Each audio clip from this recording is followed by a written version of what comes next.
What is going on, guys? Jack95 Gaming here, and I'm back for episode 44 of my West Ham United Next Gen career. As you can see, we do kick off the episode here with Leo Chambers, a young 19-year-old youth player, comes into the office and says he wants to discuss wages, which I'm more than happy to do. 64 rated overall. He's actually quite decent for someone of his age, and we do offer him a new contract there, and we'll have to see if he does accept it in the coming episodes here. So we do go into our first game here, and it is a big game here at the Emirates Stadium against the likes of Arsenal. Arsenal, a team that are up there in the league, and a team that we need to play our best against. You know, we need to be in top form, and you know the league table doesn't lie. Arsenal are seventh in the league here, but you know you can never discount them for anything because their history, their legacy, their fans, they will, and their team lineup here just proves to me you know, they've got quality. They've got quality on that pitch, and you know, it's only a matter of time before the old Arsenal comes back. But in the 8th minute, he would pick up the ball with Ravel Morrison, cuts in and out of the side of his man there, and goes to unleash a shot there, but it just goes past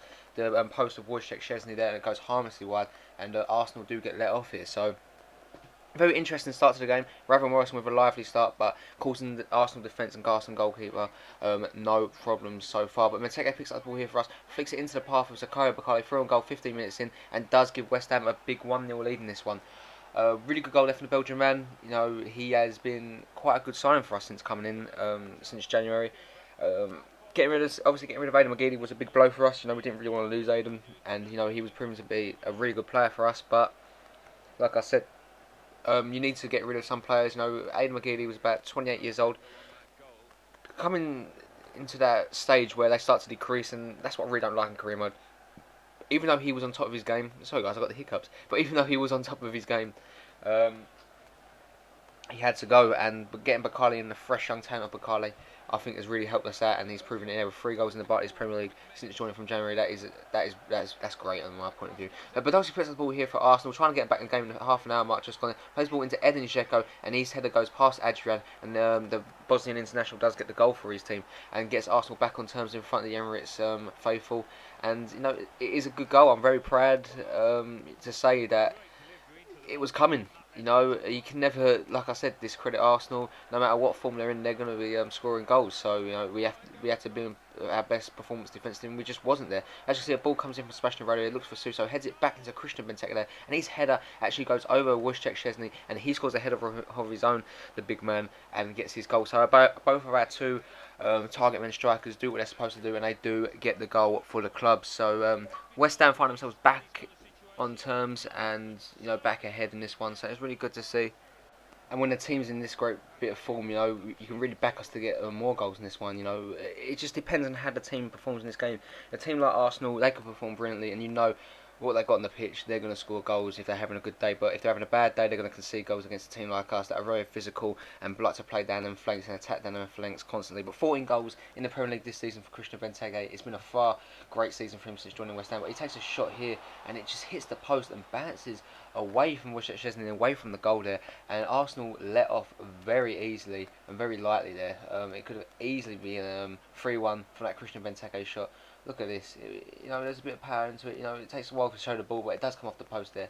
But it does, in fact, go harmlessly wide there, and Arsenal are let off. They pick up the ball here now in the second half. We do. Christian Benteke onto the ball. Looks flicks it in the path of Suso.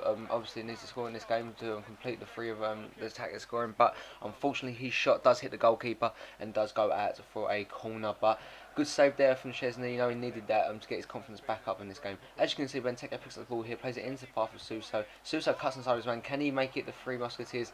Oh, you would have thought he would there, but unfortunately he couldn't, and the game is still at 2-1. But we're pushing for goals here, but like I said, we need to get that clinical goal. As you can see, Bakale wraps his foot around it and does get his goal in the end and makes it 3-1 to West Ham, 3-1 against Arsenal, 2 goals in the good, and his second of the game for Zakaria Bakale. Very well played there from the young Belgian man. He just takes his time on the ball and just literally powers it top corner, and it's an easy enough finish from there.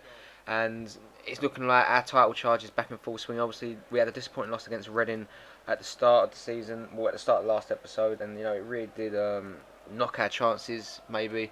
But you know, what a standout win that this could be for us in this kind of game against Arsenal.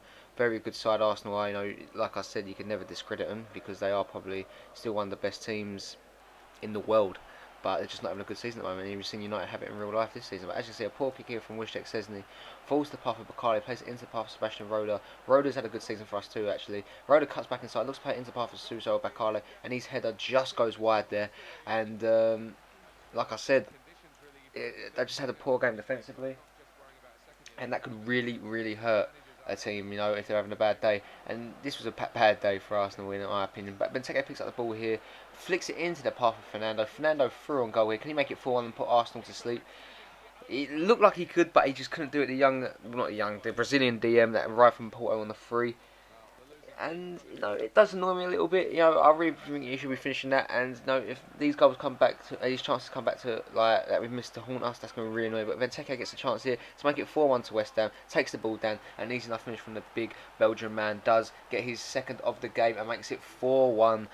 West Ham United, and it's been the Belgian showing really. It's been a Belgian masterclass with the right winger Zakaria Bakale, who's obviously Belgian, and Christian Benteke, the Belgian talisman, gets his goal, and he does make it 4-1 to West Ham and puts Arsenal to sleep and puts this game to bed. You know, really just puts our confidence sky high now going into the remaining games of the season. You know, we've still got a long way to go, but we will keep playing in the hope that Chelsea will slip up and we can nick it under their noses. Champions League football is all but secured, I really feel. 15 goals this season, the bonus penalty for Christian Benteke, and it would be had a game finishes, so we do pick up the 3 points, as it was obvious we was going to pick them up, probably since the 61st minute really, but Arsenal just had no attempts on goal really, and we just destroyed them, and as you can see, the ball does come to us after that game. It just says the satisfactory they feel of the quality of football they're seeing from the footballers, and then just saying that they admire my performance there, so that's really good to see. But we do go to a crunch game now against Napoli, the likes of Ricardo Vasse, Danny Ings, Henry Lansbury, Timo Werner and Alan Januzaj playing in this game against Napoli. Napoli, a team that can get goals. No, without that, the team they got out here is a team better than our team. I've said it before, but I think the power, the passion, and you know the will our players have, our never say die attitude, can definitely get us back in these games, and like we're not even out of it, to be honest. We're 2-1 up on aggregate, I do believe, or 2-0 up on aggregate actually. So that's always good to see. So if you can hear my phone going off in the background, but yes, the ball comes in from Napoli though in the early minutes here, and it nearly finds its way into the back of the net, but unfortunately for Napoli, it does get cleared away. But they pick up the ball here again with Jose Cajon, turns away from his man, looking to make it 1-0 to Napoli and get a chance here, but unfortunately, it does just go wide. But from the corner, El Cadore steps up, puts it into the head of, is that Ivanovic, or I don't know who that is, but whoever it is, he has put that ball into the back of the net and put Napoli back within the reach of this game now, and that's going to really annoy us. We need to go and get an away goal and look to put this game to bed. But as you can see, some poor defending here from Napoli would fall to Henry Lansbury in space here. Unleashes a great shot there, comes off of the post, falls to Ricardo Vazte, who does make it 1-1, and that away goal is in our favour, and that's making it look like West Ham United could have our ticket of our way through now, and that's good to see. The team playing well, and it's 1-1, and it's looking like Napoli are a team that are out of it now, you know, in my opinion. Great shot from Lansbury, to be honest with you. It was a shame it didn't go in, but Ricardo Vazte uses his striker instinct. You know, he's pushing on now. The Portuguese man has done so much and been a great servant to his club. But none could not be more important than that goal there. You know, Napoli was causing us so much pressure. You know, they didn't really have any shots, but it was more in their half, and you know, the team did look under pressure, but very well played from West Ham. Great attitude there. Like I said, the will and the power of the boys will pull them through, and that's what's happened here. So very well played West Ham. 49th minute, 12 goals in the EuroLeague, and he's having an absolutely great season in the EuroLeague this season.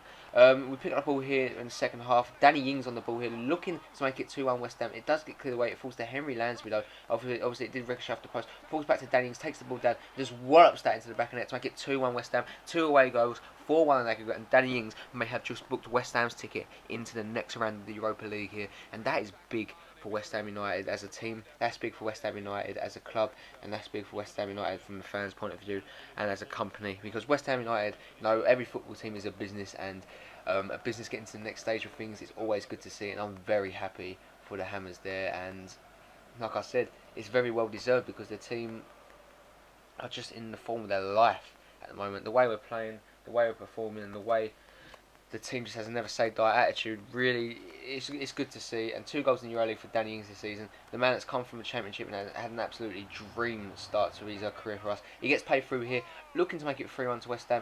and he does it with style. What a goal from Danny Ings, and it has been a Danny Ings show for us as far as we're concerned, because that absolute rocket had the goalkeeper beat too easily, and Danny Ings had the goal. He's celebrating, he's over the moon, and why not? Because it was a fantastic goal. 3-1 to West Ham. It is now 5-1 in aggregate, and it is definitely game over now. There's no way Napoli are going to be coming back from this unless they forge the greatest comeback of all time back in their favour, but I don't see it happening. In the 56th minute though, looking to get back into the game now, Napoli. Van Bruyne, former Hammer, picks up the ball here, plays it into the path of Hamsik. Hamsik in tons of space, puts the ball in there, but it's an easy enough save there from Henderson in goal to keep the game at 3-1. Pick up the ball here with Timo Werner now. Werner on the ball, looking to make some openings for us. Cuts back inside, he sees some space there, puts the ball in, looks for the head of Danny Ings to get his hat-trick, and Danny Ings completes his hat-trick for West Ham United to make it 4-1. And that is definitely game over now. Another 4-1 on the score sheet, and it's looking like good night Napoli and hello next round of Europa League. And that's what you always like to see from the team. It's really good seeing the team perform as well as we are, and when they do perform as well as this, it's just an absolute delight to watch. Obviously, the goalkeeper was gutted, he can't believe it, but 4 goals in Euro League for Danny Ings, and he really has shown up for this one. And as you can see, the game does finish in our favour, and we are through to the next round of the Cup, and we're going to see who else will be joining us there into the semi-final. So we could either play AC Milan, Atletico Madrid, or Stuttgart. But anyway, guys, that is going to bring it into this episode. If you did enjoy the episode, please leave a like, comment, and subscribe, and I'll see you guys in the next episode. Bye, guys. Peace.